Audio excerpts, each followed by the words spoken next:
परिचय। बच्चों, हम सभी पृथ्वी को नीले ग्रह के रूप में जानते हैं, क्योंकि पृथ्वी की सतह पर पर्याप्त मात्रा में जल है।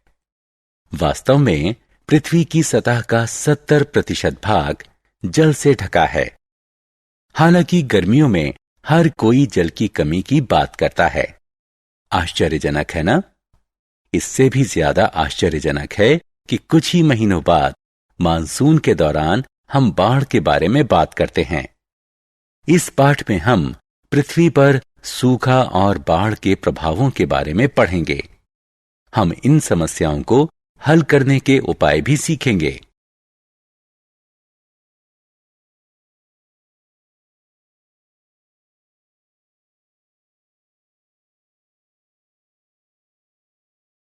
उद्देश्य।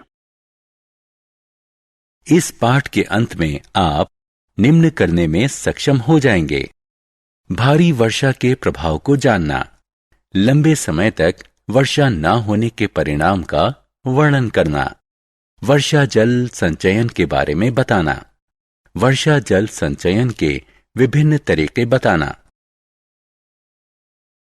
वर्षा का जल कहां जाता है? क्या आपको कभी आश्चर्य हुआ है कि वर्षा का जल पृथ्वी पर पहुंचने के बाद कहां जाता है? वर्षा जलधारा की तरह बहता है। यह तालाब, झील और नदियों को भरता है।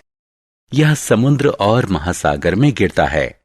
बर्फ पर्वतों पर गिरती है और बाद में जल के रूप में पिघल जाती है। यह जल पर्वतों से धाराओं और नदियों के रूप में नीचे बहता है। अतः आकाश से प्राप्त ज्यादातर जल आखिरकार कभी न कभी महासागर में मिलता ही है। भौम जल। समस्त वर्षा जल प्रवाहित होकर नदियों में और अंततः महासागर में नहीं जाता। इसका कुछ भाग मृदा द्वारा अवशोषित कर लिया जाता है। इस जल को भौम जल कहते हैं। भौम जल बहुत से झीलों और कुओं के जल का स्रोत है। हैंडपंप और ट्यूबवेल उपभोग के लिए इसी स्रोत से जल उपलब्ध कराते हैं। हालांकि भौम जल के अत्यधिक उपभोग के कारण यह कम होता जा रहा है। परिणाम स्वरूप भौम जल प्राप्त करने के लिए हमें गहरी से गहरी खुदाई करनी पड़ती है। उन क्षेत्रों में जहां वनस्पतियां बहुत कम होती हैं या बिल्कुल नहीं होती, वहां की ऊपरी मिट्टी भुरभुरी होती है और वर्षा जल के साथ आसानी से बह जाती है। ऐसे क्षेत्र पत्थरों से ढक जाते हैं। परिणाम स्वरूप धरातल में वर्षा जल का निस्संयदन कम होता है। यह भौम जलस्तर में कमी का कारण भी बनता है। जब भारी वर्षा होती है तब क्या होता है? हमारे देश में अधिकतर वर्षा जून, जुलाई और अगस्त के महीने में होती है। यह हमें गर्म और उमस भरी गर्मी से राहत देती है। बहुत सी फसलों की बुआई मानसून पर निर्भर होती है। लेकिन क्या होता है जब बहुत भारी बारिश होती है? अत्यधिक वर्षा के कारण तालाबों, झीलों और नदियों के जलस्तर में वृद्धि हो जाती है, जिससे इनमें जल उमड़ने लगता है।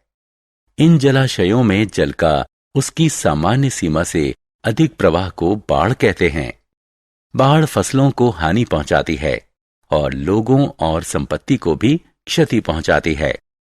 भारी वर्षा के कारण बाढ़ का आना भारत में हर वर्ष की विशेषता है। बहुत लंबे समय तक वर्षा के न होने से सूखा पड़ता है। क्या आपने ध्यान दिया है कि यदि लंबे समय तक वर्षा ना हो तो क्या होता है? जब लंबे समय तक वर्षा नहीं होती तब मृदा नियमित रूप से वाष्पीकरण और प्रस्वेदन के माध्यम से जल खोती है। तालाब और कुओं का जलस्तर घट जाता है और कुछ जलाशय सूख जाते हैं। भौम जल भी कम हो जाता है। लंबे समय तक जल की कम आपूर्ति के कारण सूखा पड़ता है। जल का बुद्धिमत्तापूर्वक उपयोग करना चाहिए। जल को केवल प्राकृतिक स्रोतों से प्राप्त किया जा सकता है।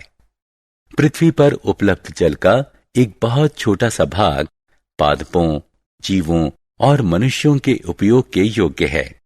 विश्व की बढ़ती हुई जनसंख्या के अनुसार योग्य जल की मांग बढ़ती जा रही है। आने वाले वर्षों में इसके अभाव के बढ़ने की संभावना है। इसलिए हम लोगों को पृथ्वी के जिम्मेदार निवासी होने के नाते जल संचयन अवश्य करना चाहिए और इसका न्यायोचित प्रयोग करना चाहिए। वर्षा जल संचयन।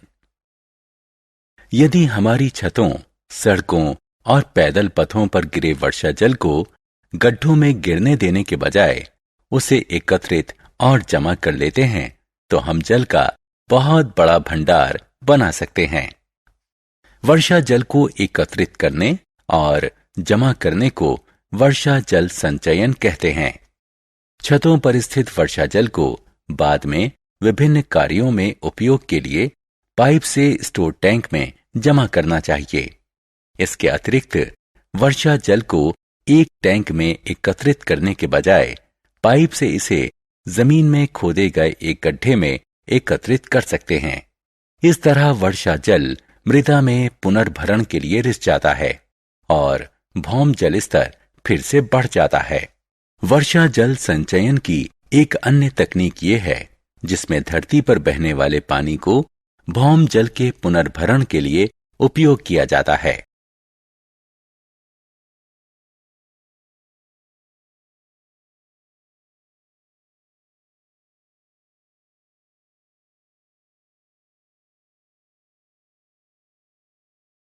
सारांश। आइए हमने जो कुछ सीखा है उसे संक्षेप में दोहराएं। अत्यधिक वर्षा के कारण बाढ़ आती है और एक समय तक वर्षा के अभाव के कारण सूखा पड़ता है। धरती पर उपयोगी जल निश्चित है, अतः इसका उपयोग बुद्धिमानी से करें। वर्षा जल को एकत्रित करना और जमा करके रखना वर्षा जल संचयन कहा जाता है।